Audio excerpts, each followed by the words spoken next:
ಶಿವಣ್ಣ ಅಣ್ಣ ಶಿವಣ್ಣ ಮೆತ್ತಗಿರಲ್ಲ ಮೊದ್ಲೇ ಎದೆ ಹೊಡ್ಕತೈತೆ ನಂಗೆ. ಎದೆ ಇನ್ಯಾಕೆ ಹೊಡ್ಕೊಳಕ್ಕಿಲ್ಲ. ಅಂದ್ರೆ ನಿಂತೋಗಂತ ವಿಷಯ ತಂದಿದ್ದೀರಣ್ಣ? ಇಲ್ಲ ಕಣತ್ಗೆ, ಎದೆ ಹೊಡ್ಕೊಳಕ್ಕಿಲ್ಲ, ಕುಸಿಲಿ ಕುಡಿತೈತೆ ಅಂತ ಹೇಳಕ್ ಬಂದ. ಅನು ಸೀನಂದು ಪಿಂಕಿದು ಮದುವೆ ಮುರಿದೋಗ್ಬಿಡ್ತು.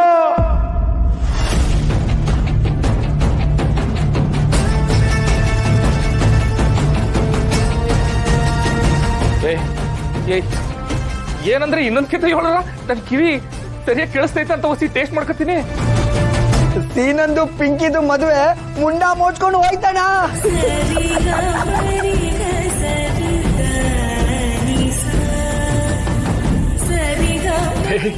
ಲೇ ಏನ್ರಲ್ಲ ಹೇಳ್ತಿದ್ದೀರಾ?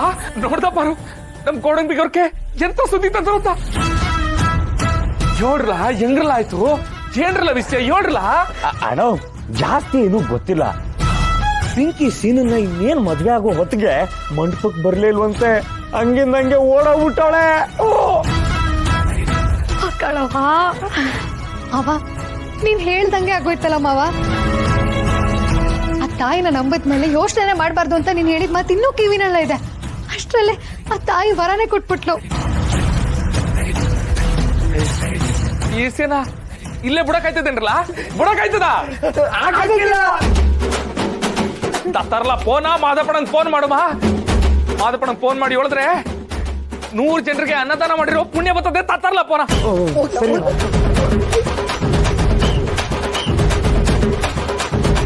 ಬಾರು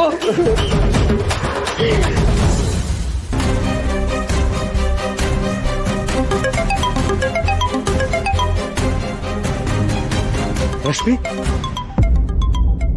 ಒಂದ್ ನಿಮಿಷ ನಿಲ್ಲವಾ, ನಿಮ್ಮ ಅಣ್ಣನೇ ಫೋನ್ ಮಾಡ್ತಾ ಇದ್ದಾನೆ.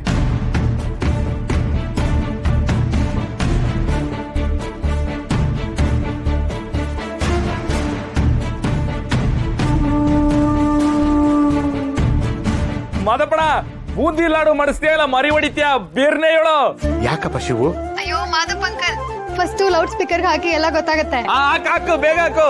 ಹಾಕಿದ್ದೀನಿ ಕಣಪ್ಪ, ಹೇಳು. ನೀವು ಸೇರ್ಕೊಳ್ರ, ನೀನು ಸೇರ್ಕೊ. ಪಿಂಕಿ ಓಡೋಗ್ಬಿಟ್ಟಾಳೆ.